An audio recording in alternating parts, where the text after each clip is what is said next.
by the time I actually saw him, like we got called to the medical unit at the same time, like around the same time. So I'm down there already. I see him get off the elevator.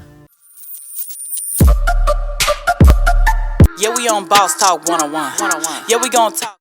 Even the feds was like, other people have bad experience because of what they probably did, but my experience in the feds was cool because my paperwork was solid.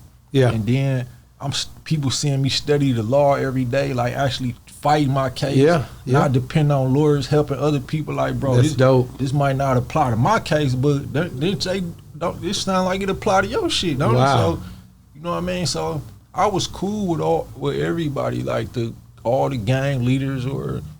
I want to jump into your time with R. Kelly, being locked up with him, and just how that was. You know, like when you first seen him. See, when I first saw him, I had already knew he was in the building, but when I first heard he was in the building, I'm thinking people playing and shit, because niggas was joking about everything all day. Like, you had El Chapo cartel in there, and people would be making jokes like, yeah, he said he gonna give me 1,000 bricks when I get out, and you know, so people was just saying shit. So when they like R. Kelly in here, it's like, here these niggas go again. But I kept hearing it, so I'm like, dude, really in here? And they like, yeah, bro, you ain't seen the news? Like, yeah, we in MCC Chicago. That's where he at, you know what I mean? Yeah. But he was in protective custody at first. So I had already been a book author, so the first thing I'm thinking, like, I done saw this Surviving R. Kelly shit. Yeah. It's like, I want to hear his side of the story, and I want to be the one to tell it. That was my thing. That's dope. And with me being cool with all the gang leaders and everything like that, it's like I want no shot caller. Like, don't get me wrong, I'm a humble person, and I'm gonna be real and honest. Like, I'm indicted in Chicago. I'm from Milwaukee. I'm the only person in here from Milwaukee. Wow. I'm solid, so they love me and respect me. But it's people already in place. Like, it's somebody already running the GDs here, running the Vice Lords, the Latin Kings. But I'm cool with everybody who so-called leaders or shot callers or whatever. And you got to respect the gang politics. Like, rats or pedophiles not supposed to be on general population with us. That's right. However, we in a pre-trial federal facility. So it's like, bro, he ain't got found guilty yet. We don't know if he did that. Like, they did this to Tupac, they did it to Mike Tyson, they did it to Kobe Bryant, That's right. They did it to Bill Cosby. Like, They did it to everybody. yeah, so it's like, how we gonna say, did he a pedophile? We don't even know if he did it. That's right. And so everybody, you got a point, and it's like, bro, look, I'm a book author. I just want him on general population, really, because I want to try to see if he'll let me write a book on his side of the story. And everybody who helped me with this shit, if he signed a contract, I'm likely gonna make some money. Like, I'll break bread with everybody. So That's real. it's like, damn, Bo really serious about this. So they let the population know that he would be safe on general population, and from there he put the paperwork in with his lawyer, and they got him on general population like within less than 30 days. What did you say to him? The first time I saw him, I had just got a letter from my girlfriend, and it's crazy because she had saw on the news that he was in MCC Chicago. Wow. So she knew he was there before I even came to the realization, like, they ain't playing, he really in here. So she had wrote me a letter like, tell R. Kelly I love him when you see him. no, weirdo. So by the time I actually saw him, like, we got called to the medical unit at the same time, like around the same time. So I'm down there already. I see him get off the elevator. You know what I'm saying? And it's like, damn, that's this nigga R. right here. Kelly in this motherfucker, man. Yeah.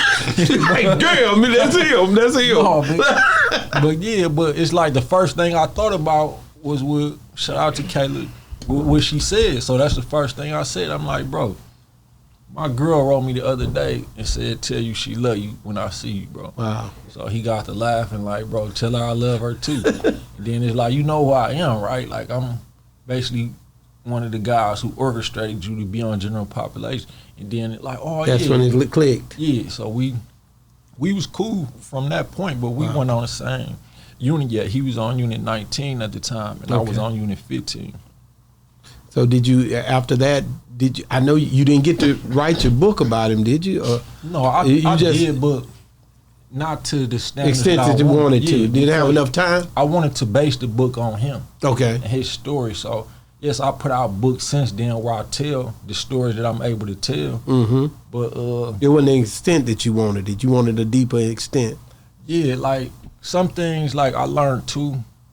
Like Jaguar Wright, me and her ended up getting close through all this. So she taught me to say allegedly.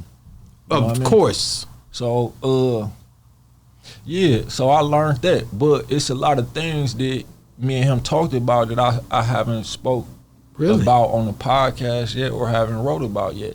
And that's just because I still got love and respect for R. Kelly. Like, despite what other people think about him, like I met him, I was in the same building with him for 21 months. I was on the same unit with him for at least 30 days before they tried to say I was trying to extort him into a contract. So I got to really know this dude. And then a lot of that time that we in there together was during the COVID pandemic. So at this time, I know y'all people. I'm hearing y'all thought the world was coming to an end too, right? But that's what we thought for real up in there. So at this time, he looking at me like, dude, act like he got an outlet to tell my story. Like I could die. He thought he was gonna die in there for real. Like he was panicking and any little thing come up. He got an infection in his toe. He making a big deal. I could catch gangrene. Like he tripping up in there. So.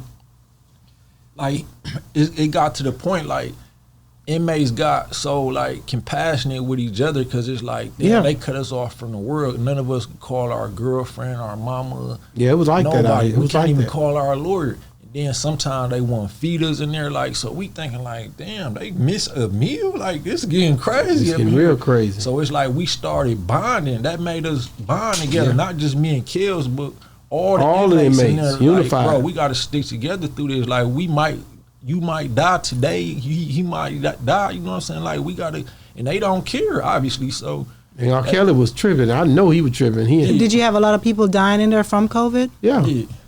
So that's another reason why it was like, damn, we don't know this disease. This is a new disease, and we hearing like not just the amount of people that died in there was a small amount to what we hearing on the radio, and when we hear like 4,000 people died in just this one city off this shit. That was happening. Like, what? It's crazy out there. Yeah. So. Yeah, we on Boss Talk 101. Yeah, we gonna talk.